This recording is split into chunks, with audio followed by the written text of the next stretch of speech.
All right. Hello and welcome everyone to the Public Libraries and the Science of Reading webinar. My name is Beth Yates. I'm the children's consultant from the Indiana State Library's Professional Development Office. I'll be the host and the question moderator today. And our presenter today is Jennifer Humphrey, the Youth Services Assistant Manager at the Carmel Clay Public Library. I have a couple of announcements for you. First of all, to register for other webinars or other trainings available from the Professional Development Office, please see the Indiana State Library's event calendar, which can be found at our website at www.in.gov/library, and then it's under Services for Libraries. This session's 1 hour, so you're eligible to receive 1 LEU for this presentation. If you're watching a recording of this webinar, instructions on how to obtain your LEU are in the video's description on YouTube, or you can also find those instructions on the ISL's continuing education site under LEU policies. But in short, when you watch a recording, someone in administration at your library should create a certificate for you, as they're the ones who can verify that you watched. That's just if you're watching the recording. Okay, I think we are ready to get started. Again, our presenter today is Jennifer Humphrey of the Carmel Clay Public Library. Take it away, Jennifer. Thank you, Beth. Today we are going to be talking how public libraries can support the science of reading and the science of reading aligned curriculums that all of our schools have been mandated to go to. I have been a librarian for over 26 years, and all of that here at Carmel. And I've been responsible for our beginning reader collection for about the last 8 years or so. And our Carmel Clay school system was an early adopter of a science of reading aligned curriculum, which is why I am presenting today. So today we'll just do a very brief overview of what it means when we talk about the science of reading, having a common definition. I'm not going to go into the nitty-gritty on that since the Indiana Department of Education did a webinar not that long ago about that, and you can watch that from the ISL page. We're also going to talk about how public libraries can support science of reading and how we already do support it with our programs and collections. We'll talk about the need to form a partnership and collaborate with your school systems. We'll talk about beginning readers and the difference between level and decodable books and what are decodable books. We'll talk a little bit about additional ways that we have come to grow our support of science of reading at Carmel, and then some ideas from other libraries around the country. So what do we mean when we say science of reading? So this is the research into how we learn to read, the specific cognitive processes that are essential for reading proficiency. And the first bullet point is the official Indiana Department of Education definition. And you guys can read that. It covers multiple fields of research. And this research has been going on for over 50 years. And I know that there has been some question, well, if it's been going on for so long, why hasn't it come to the education schools? And I think it's because there's this lack of connection between what the education schools are seeing and what the researchers are seeing. And there's not that communication between the two. And I think that's now starting to change. And because it's research and scientific research, it's not static. Things are going to continue to change. So what we are seeing today may not be the same things that we'll see tomorrow. However, it's not just phonics. The science of reading is not solely phonics. It's not a specific curriculum. It's not a specific ideology or a specific philosophy. I will say that I think COVID brought a lot of pressure onto education schools and schools in general because parents were seeing that their kids were not reading and they started to ask why. And so we had this push to really start looking much more in depth at the scientific research. But how do libraries already use the science of reading? And this is something that's really cool because we already do this in so many ways. I want to point out this is Scarborough's reading rope, and this is often shown when talking about how we learn to read. And it has multiple strands that all twist together to form proficient, skilled reading. And so when you look at the different terminology, you see decoding. Well, that's letter sound correspondence. Phonological awareness, we already know what that is from Every Child Ready to Read. Sight recognition is another word for orthographic mapping. It's getting those words so that they're a quick recall in our memory system. Excuse me. Also, vocabulary. That's another part of Every Child Ready to Read. Background knowledge, what we know about a subject, that helps us be more proficient readers. Language structures is syntax and semantics. Literacy knowledge, that's print concepts. Another part of Every Child Ready to Read. Verbal reasoning is inference, being able to draw conclusions from facts or metaphors. And so you can see that here are the 6 skills and the 5 science of reading kind of tenets, and they all connect. So Every Child Ready to Read already uses the science of reading, in fact, is based on it. Our story times that we do for those early childhood children introduce the kinds of phonetic and language skills kids need to be able to read. There are a bunch. So this is from librarieslearn.org, and it also has a webinar about libraries and schools and science of reading. And I do have a resource sheet that will be shared after the webinar is over, probably next week or with the recording, that lists a whole bunch of different other resources. But another place to go for good information on how Every Child Ready to Read aligns with the science of reading is the ALSC blog. They have a ton of posts talking about the basics of science of reading, how each practice or skill lends itself to the science of reading. So that's something to take a look at. One way that libraries already support the science of reading is just through our collections. We have collections for preschoolers. This includes nonfiction collection. Part of being able to learn about the world and to be a proficient reader is that background knowledge. So kids need access to books about different topics. And one wonderful way to do that is through promoting those books to our parents to read with their children and including them in our story times. We also have robust picture book collections.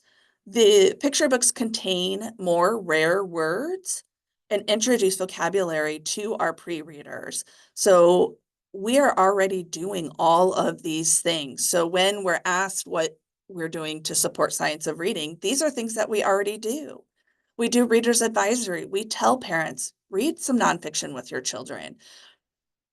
Read these picture books. We often get parents asking, what can I do to help my child learn to read?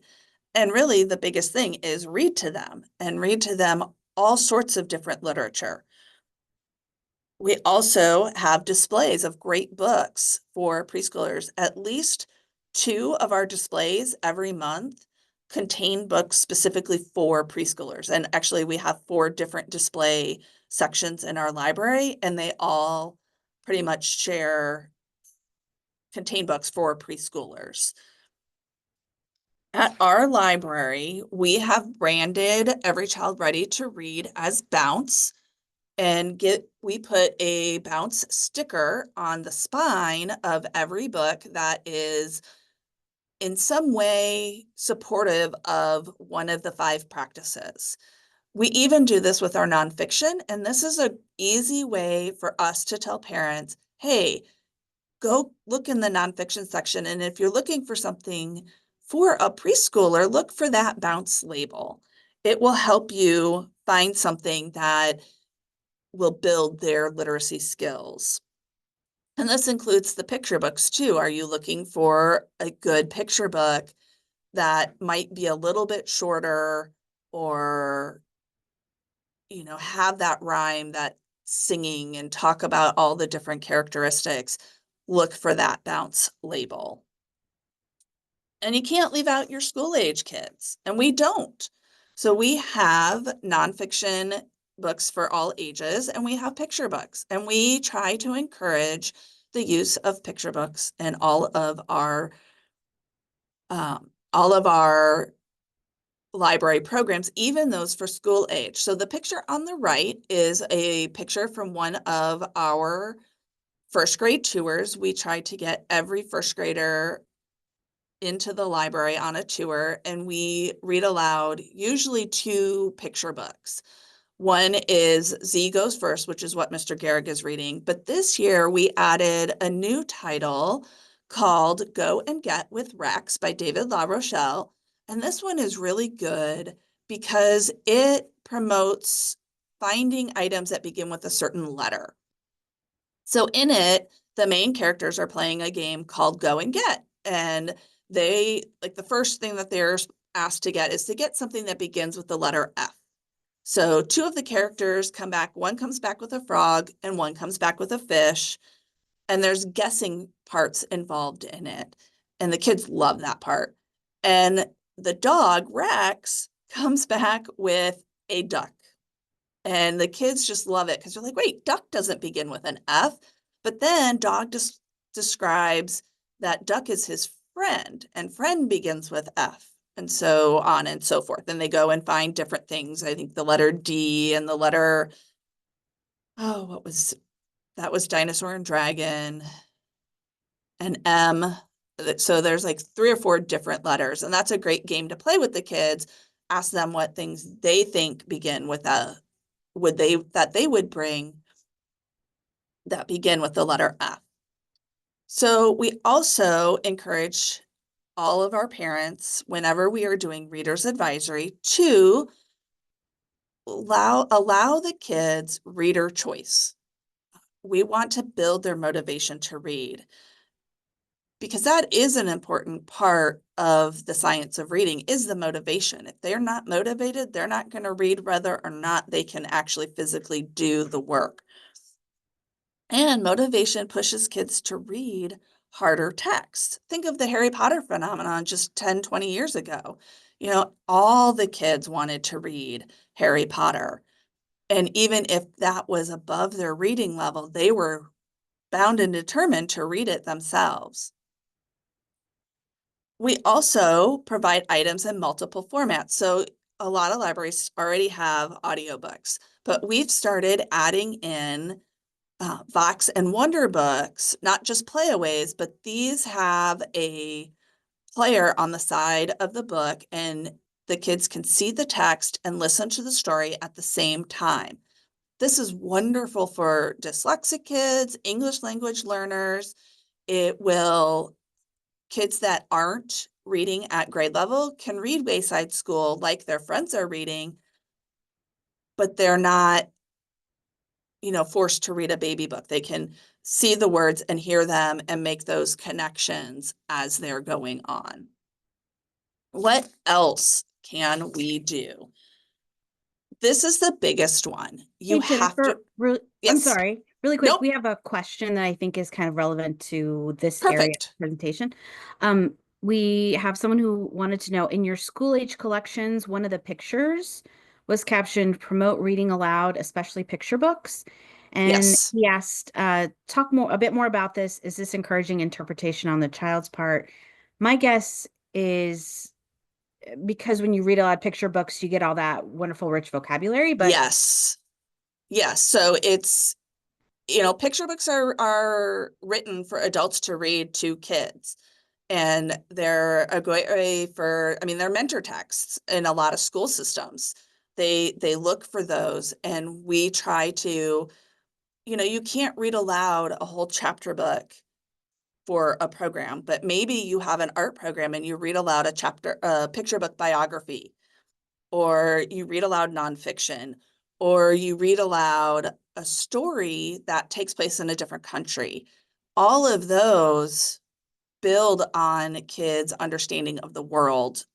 And that's kind of, we try to promote that, that we don't stop reading aloud to kids just because they can read themselves.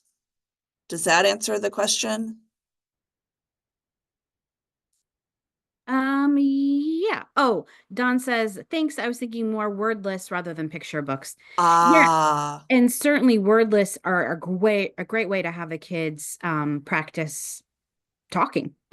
right. Yeah. And coming up with their own stories, and especially Hmm. kids who are learning English. That's another great way for them to be able to tell a story without having to worry about reading the actual words. And it goes into, like, with the Every Child Ready to Read, it goes into narrative skills. Absolutely. Thank you, Jennifer. You're welcome. Okay. So now we're kind of going on to what you guys can do. You have to reach out to your school contacts. They will not reach out to you. We found this out kind of the hard way. As I said earlier, Carmel Clay Schools were early adopters of the Science of Reading curriculum. They adopted Fundations back in 2021 for the 2021-2022 school year. This is in the middle of COVID. And at the time, we were in a grocery store because our main building was being renovated. And we would get parents stopping by asking for decodable books and teachers asking for more phonics style books. And we had a lot of complaints as well because teachers were like, but it's not good literature. We won't get into that. But because the parents were asking and the teachers were asking, I thought, you know what, we need to know more. What is this curriculum? And why is it different from what they've done before? So I reached out to the director of curriculum instruction and assessment at the Carmel Clay Schools, and we met over the summer 2022. Like, yeah, it was 2022 because we were in the process of moving back into our building. And I asked her, what is this? And so that's when I first heard about the science of reading, what it is, what the research shows.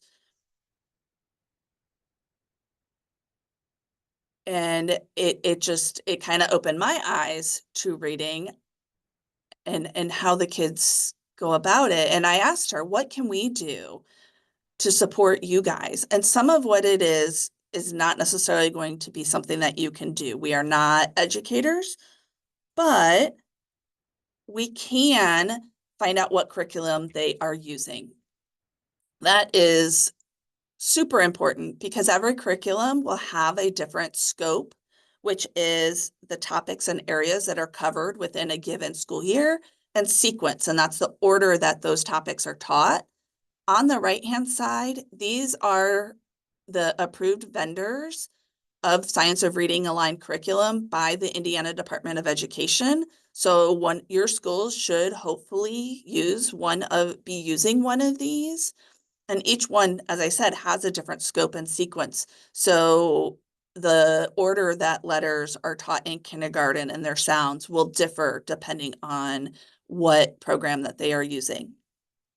Also ask, are there handouts that parents are receiving, and can we have a copy of those so we can see what is being communicated to them? That was one of the hard things, is parents would come in and say, I need something to help my child with this topic or this phonics skill, and not knowing where to go was really hard because it wasn't in our knowledge base. So we were lucky enough to have a staff member whose son was in kindergarten, first grade, and was receiving some of these handouts. So we got to see them and see what they were recommending to those parents. Now, the director of curriculum assessment and instruction was like, oh, could you get, some decodables for us, which is good. And I'll get into what a decodable text is later on.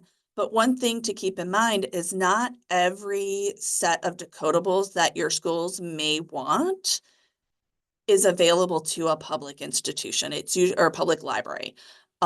Some of them, like Geodes, they have some decodable books that are really good and the schools wanted more of them. Unfortunately, from what I could tell, they really only sell them as curriculum packs to schools. So those were not something that we could purchase to support the schools.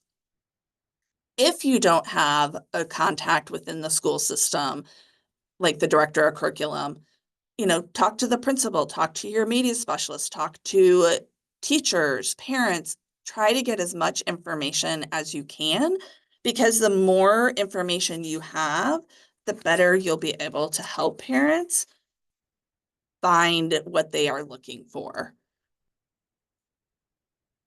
The biggest part of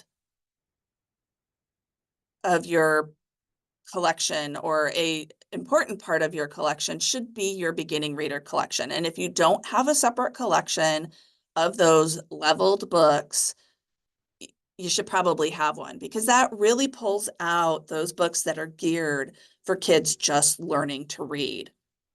There are a couple of different types of readers that you need to have. I will say that I know that there is a lot of controversy about leveling books, but we do at the Carmel Clay Library level our beginning readers. And basically we just put a small colored dot on the spine of the book. And this is to help parents kind of see the progression of the level of difficulty of the book. And we do say that even within a certain dot color, that there's a wide range of levels of difficulty. So just because it's a certain color doesn't mean that it will be easy or hard for their child. And we also tell them that a child can read across multiple levels of difficulty because of their background knowledge.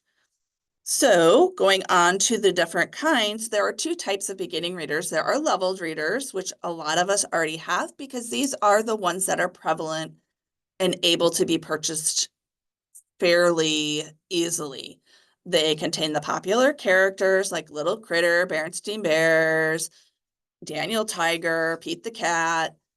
They build on kids' print concepts, their comprehension. They do introduce vocabulary and help with oral language development, but their primary focus is on the meaning of the text. And they were a part of the balanced literacy classrooms, a lot of use in there. On the other hand, decodable readers are readers that target specific phonics skills, and kids will use certain ones that only contain those phonics skills that they have learned. So if they're working on short vowel sounds, they will only look at a text that contains those short vowels, whereas a leveled reader will include a variety of words, not just, a short vowel, all short vowel words. Decodable readers are great for very beginning readers, and they are good to help kids practice as new phonics skills are introduced, and their primary focus is accuracy. But kids need both. It's not one or the other. It needs to be both. I will say that with the leveled readers, with the balanced literacy classroom, there was a stress on guessing words based on the picture, on the context, and not on sounding it out. And that is a strategy that has been labeled not scientifically valid. So kids really should get away from that. This is another set of diagrams that show what are good books for beginning readers and what they do. And as kids become more proficient, their need for decodable drops significantly. And throughout, they should be having trade books, picture books, chapter books, and all that read aloud to them, because those are the ones that introduce the great vocabulary and concepts that, a decodable reader just doesn't contain. I will say some of the decodable readers can be labeled boring. And one very good example of a decodable reader are the Bob books. And a lot of libraries already have those. If you don't currently have any decodable text within your library, that's okay. If you're going to start at the very beginning. It is more important, I think, for us to have something for those kindergarten level with those CVC consonant vowel consonant books that work on short vowel sounds that they can practice and get that fluency and orthographic mapping down. And then, if you're going to start anywhere, that's where I would start and where we did start. And as you go on, as time goes on, you can add in more decodable books. Jennifer, another Yes. question. I have Yep. a question myself, and then we have another question in the chat. Perfect. So when you talk about leveled books, I want a little clarification maybe for the audience about, like, you're not necessarily saying that they are AR or like Lexile level Right. books, right? You're talking about Right. like early readers. Correct. Yeah. There are early readers that will say level 1 Yeah. or like the step into reading, the ready to reads, the scholastic ones that have a grade level on them. And another problem with those for those beginning readers is that even within a publisher's imprint, a book that is given a level 1 varies significantly across the board. So what is one level 1 is what, a Daniel Tiger level 1 does not equal a Pete the Cat level 1. There's enough harder levels of difficulty between those. Yeah. Okay. And then the other question that our audience had, they say, why can't a book be both decodable and leveled? Wouldn't there still be some varying degrees of complexity even among decodables? But decodables follow a very specific. They follow a strict phonetic pattern. So, and I can show that in a couple of slides. We'll start talking about how to choose a decodable. Oh, great. So yeah, I mean, a level book can be decodable if the child has learned all those phonics skills that support that reading. Right. So that's why when you see on the left here, decodable readers, it goes into a triangle, and then leveled, goes in an inverse pyramid. Yes, some of those level books they can read, and some they won't be able to because of the vocabulary or other aspects of it that make it a lot more difficult for a kid who's only learned, maybe the 26 letter sounds and only the short vowel sounds. And a lot of the level books might have, use long vowels and use digraphs and blends that the kid hasn't been introduced yet. And those decodable books build on each other. Correct. Yeah. So, Correct. hopefully that answers your question. All right, I will let you continue. Sorry. No, that is okay. It is really hard. I mean, this has been 2 years and it's still a struggle for us. So I think this is not something that is what we are used to as librarians, because we're used to just reading reviews and selecting books off of that. And here now we're trying to support the schools and have curriculum style texts at the same time.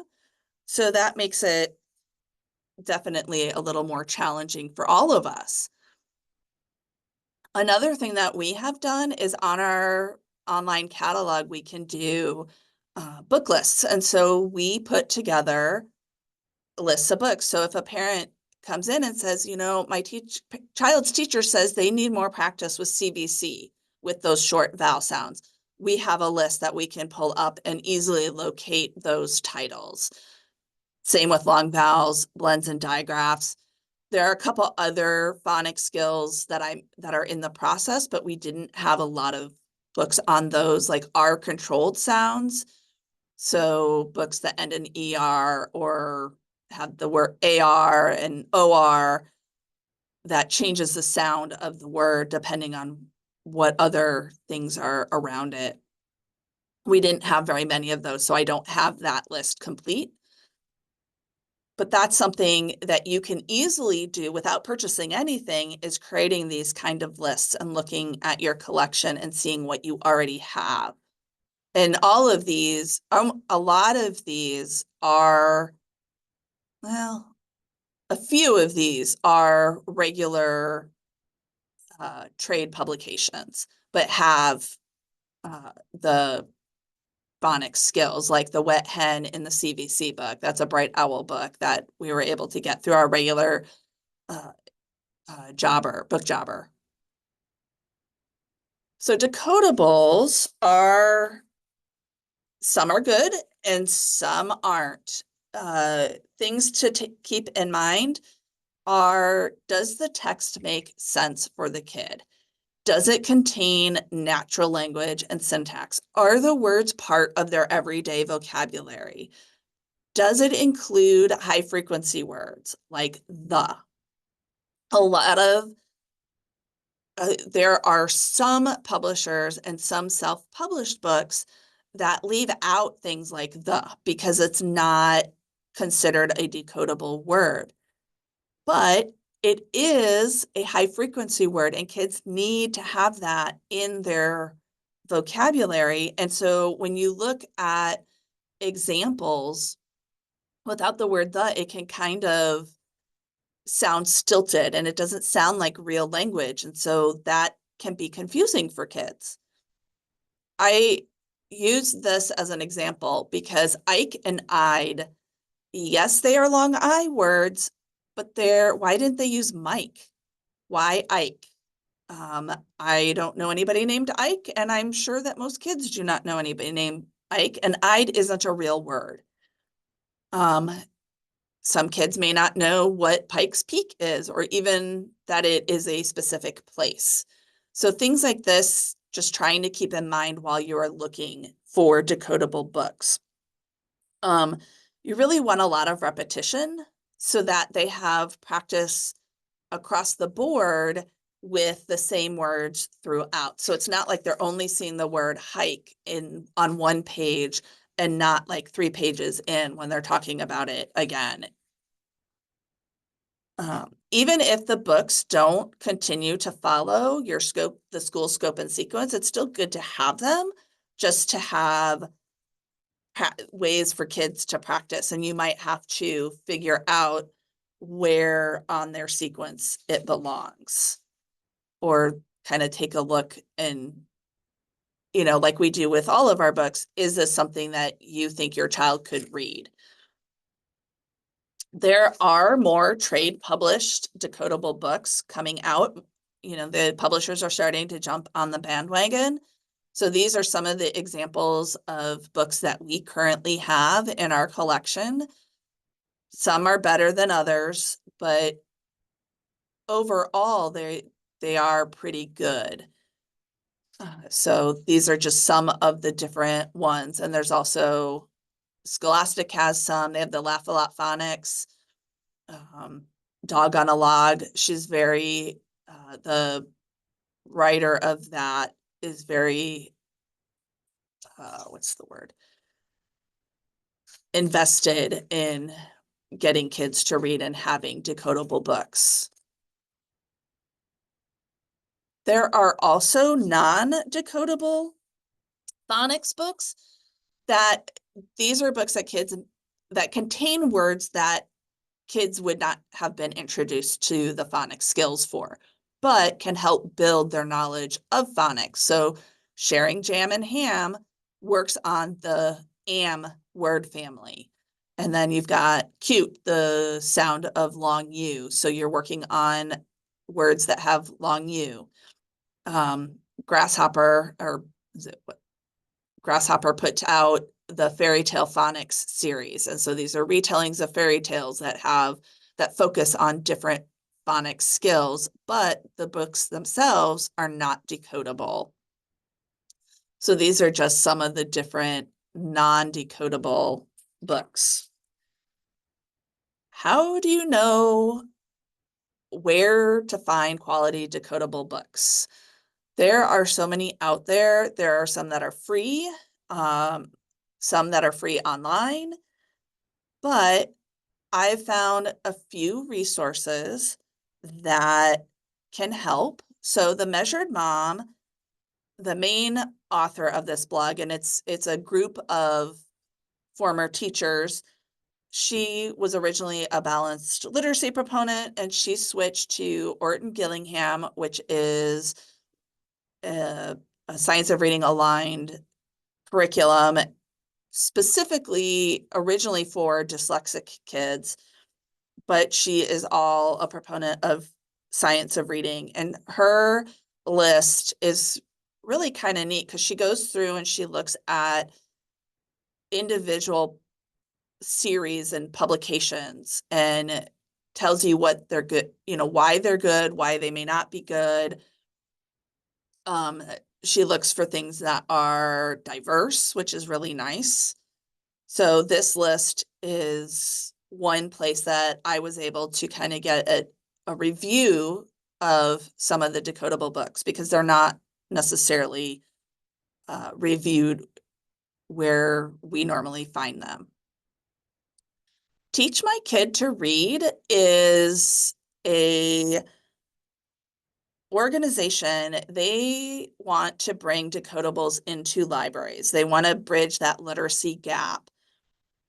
And they focus on training. So this is a great, like if you need further training, this is great for small libraries. They also work on trying to get decodables into libraries.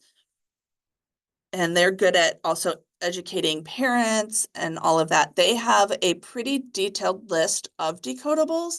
That doesn't necessarily mean that those are recommended, but they do have a list. And the nice thing is it goes all the way up through adults. So if you have a literacy program for adults, you may want to look at getting decodables for them as well. And this just starts, it's an alphabetical list. And then the link, the All About Reading is a link that will take you to that website and you can look at those titles. A lot of homeschooling families do use decodable books already, and that was kind of another push made within the different state houses across the country. The Reading League is another website and organization that has a lot of information. So again, this says they're not endorsing any of these, but it is a starting point where you can look and see what is out there and what may or may not be of interest to your patrons. I know a lot of British libraries have decodable books as well, Great Britain and Australia. And so some of the titles on here may be from overseas.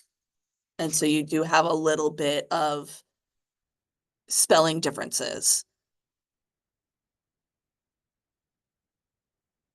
Another way that we have begun to support the science of reading within the library is we already have an existing board game collection. And we've been slowly adding in additional kits that focus on different phonics skills, such as alphabet recognitions, which is what Alphabet Island works on, or word families, which is what Snap It Up works on, or short vowels, which is what WordShark works on. So kids, parents, tutors, teachers can check these out, and it's a fun way for them to practice these skills without having to necessarily read a decodable book or continue to struggle. It's something that's a little bit more engaging for them. We also are adding additional ones all the time, including stuff that's like rhyming, beginning sounds, again, additional letter stuff, just anything that we can find that will build some of those skills. And it's very hard to keep these on the shelf. They fly. And it is a struggle to make sure that all the pieces are there, but it is seen as something that is super worthwhile in our community. And so it might be something that you guys might want to look into as well. We also have what we call adventure kits. These started out as STEM kits with things like snap circuits and some of the Osmo kits for different math concepts, or we had some world ones like on the different continents. And now we have phonics ones that work on different skills. So Phonics Blends has 2 different games in it. So again, kids can play and learn more about or practice phonics skills in a fun way. We also have things, Hand to Mind has a lot of neat science of reading resources for teachers, or like this, you can also circulate it. And these fine motor clips work on their fine motor for writing, but also works on letter recognition. They can work on spelling CVC words. The moon card is working on ending sounds. So what does the word moon end with? And they would put the appropriate clip on the N. There's also beginning sounds and middle sounds. So trying to work on that phonics skill of just sounds in general. And again, we've slowly been building these collections up. And so different things that might, helping with sorting or matching uppercase and lowercase letters, writing and cutting. We have found that a lot of our kiddos, our 4 through 6-year-olds, do not have cutting skills. They come in to do a craft and they don't know how to hold scissors. We've had some that come in and don't know how to roll Play-Doh. So those are simple things that we can do programs with that help them develop those skills. Storytelling, again, narrative skills. How do you tell a story? What's the beginning, the middle, the end? Synonyms, antonyms, knowing syllables. And, it's a fun way to see how those work together. Because a lot of our decodable books are those small paperbacks, those they circulate like gangbusters here at the library, but they get lost, they get ripped, they get stuck into other books. So we have grouped them into kits and put them in a little box. I've seen other libraries that will use an old audio CD box and a CD sleeve and slide the books into those, which is a great way to keep one set together because each one builds on the other. So this one is charged into reading, and it works on the Pat had a hat works on short A sounds. And then there's one on short E, short I, short O, short U. And so a lot of parents want all of those together instead of individually because they're working on that specific sets of sounds. We also, what started us having a phonics kit in the beginning was getting some of the Hooked on Phonics things that parents were requesting, and seeing it comes with a workbook, a DVD, and books. And it's like, oh, how are we going to circulate this? The box itself wouldn't hold up to going in and out a lot. So we put them in a plastic case all together, and that is a much easier way to keep everything together. And we do label each individual book that with, so in the back of the book, it'll have a label that it shows that it is our library book and that it's with, I think this is level 8. So it's Hooked on Phonics level 8. So we know where we can put it back in if it gets lost. We've also, these are some of, yep. I'm so sorry. If you could go back 2 slides, so not this one, but the one, yeah. Someone asked, actually 2 people were wondering, the far left at the bottom that looks like screws, what is that? Yes.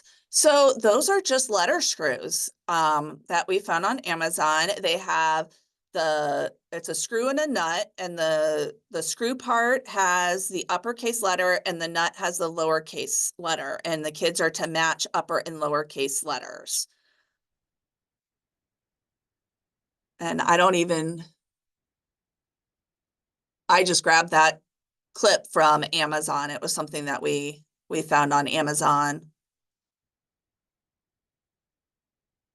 We have another question that I'm Sure. gonna weigh in on. Shannon wanted to know, do you have databases that work on these skills? We just added Scholastic Teachables to our availability. And this is a great time to mention that Mm-hmm. Teaching Books, which is a database that is freely available to all Indiana residents, has added a bunch of these sorts of science of reading based activity sheets and things that you can utilize in your library too.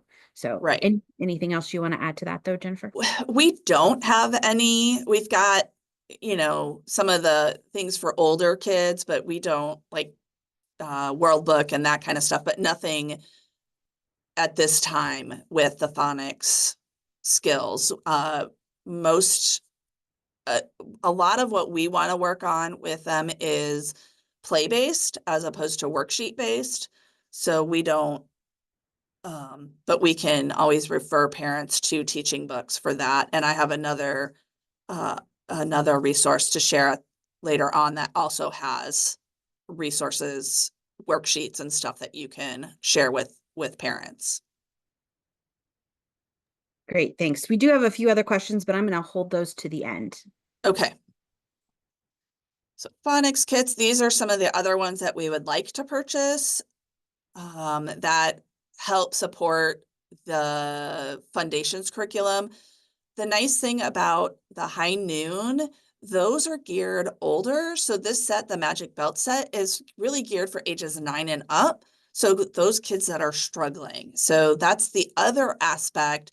Yes, we can support those younger kids with the beginning CBC type, but as time goes on, you're going to want to have something for dyslexic kids or kids who just didn't, maybe are coming in from out of state that didn't have, the phonics curriculum started in kindergarten and they're behind or just need extra help.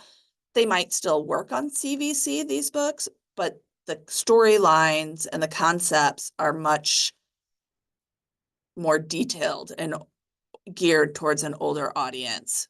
So we've just gotten in some of those, they haven't even been cataloged yet.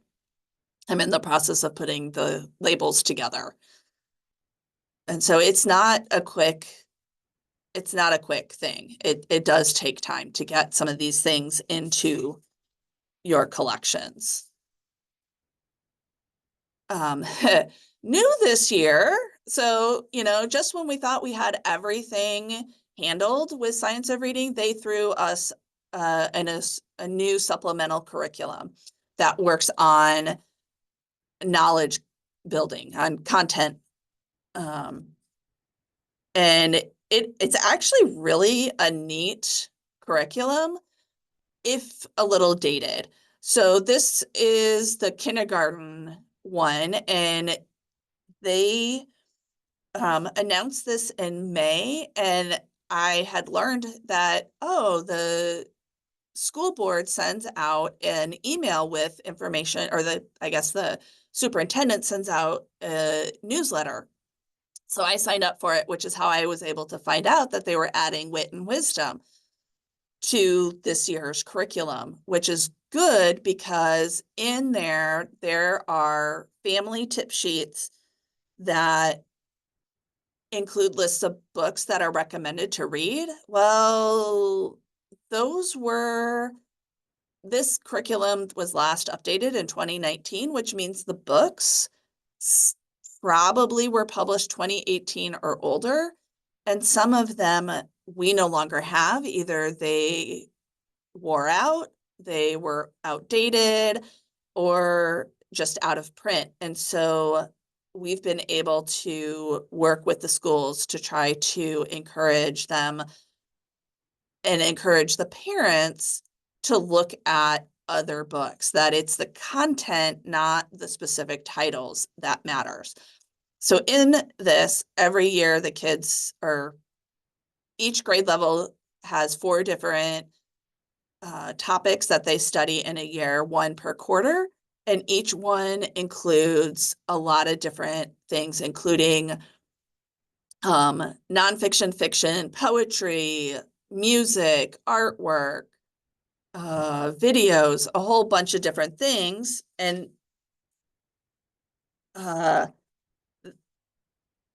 so because we were looking at these lists, and we're like, man, these are dated. Some of these we don't have. How can we help the schools? And again, had to reach out. And what we eventually landed on was putting together book lists on our website that can be accessed by anyone to see what other titles are available. So for farm, we have this one. And so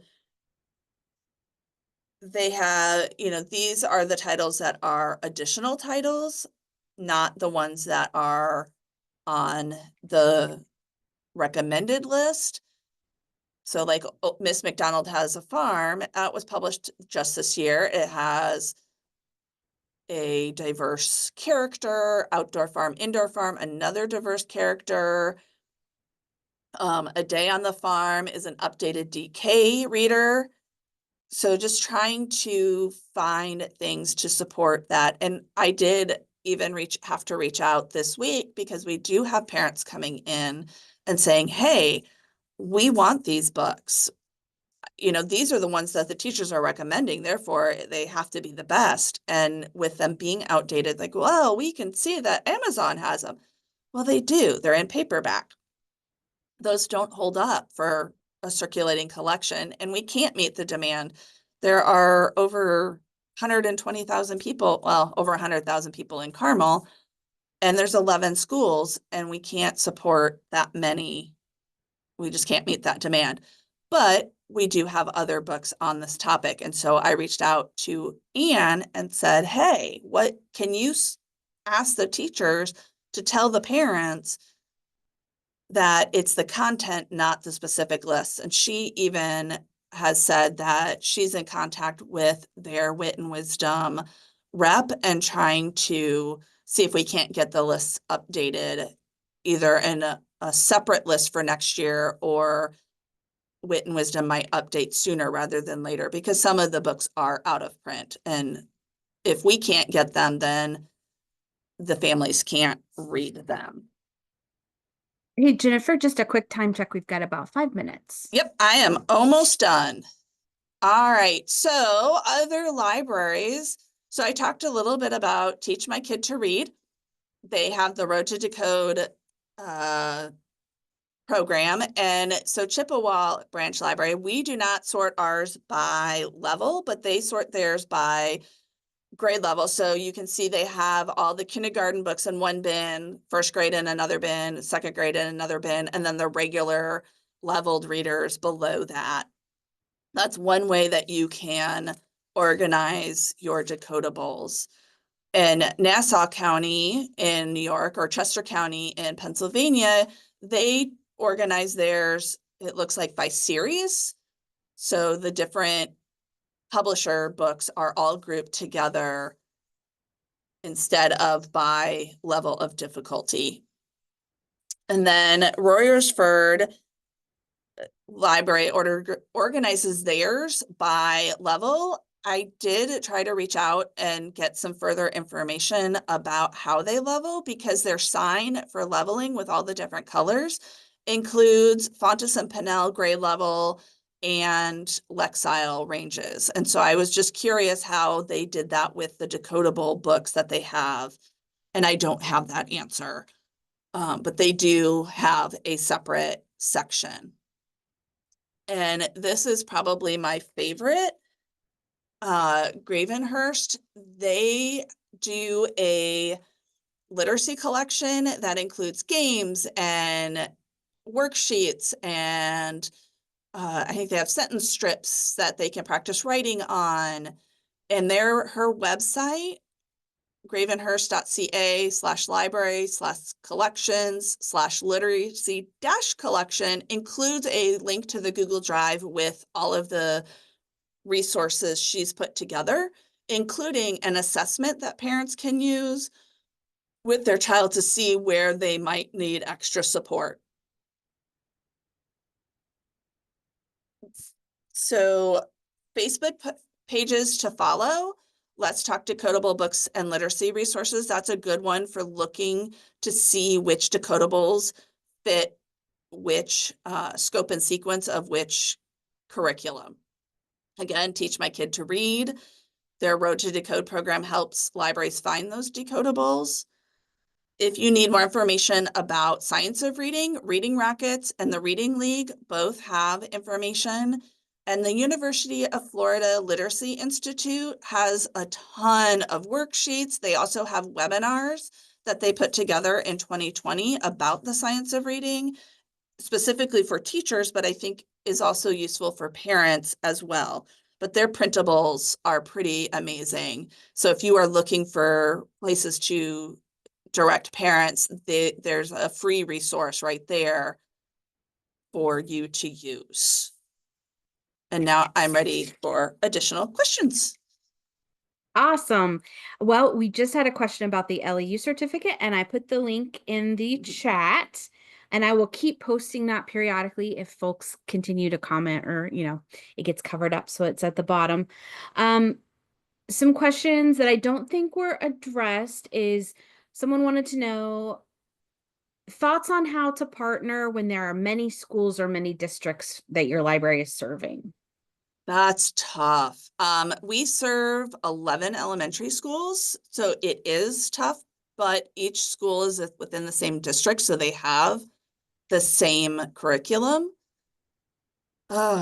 Different, I mean, if you have a branch system, each branch could work on, that separate, reaching out to the separate schools. But even just having the knowledge of what curriculum each school system is using, and then just having decodables or phonics-based stuff available will still help. Yeah. Yeah, and I just want to reiterate that sometimes we can't be all things Mm-hmm. to all people. I mean, we can certainly do our best. But if it means you need to generalize more for your library, Right. I think that's okay too. Or if you have relationships with both, multiple schools in your district, then that's great. Um, and just, I wanted to go back to LEU really quick.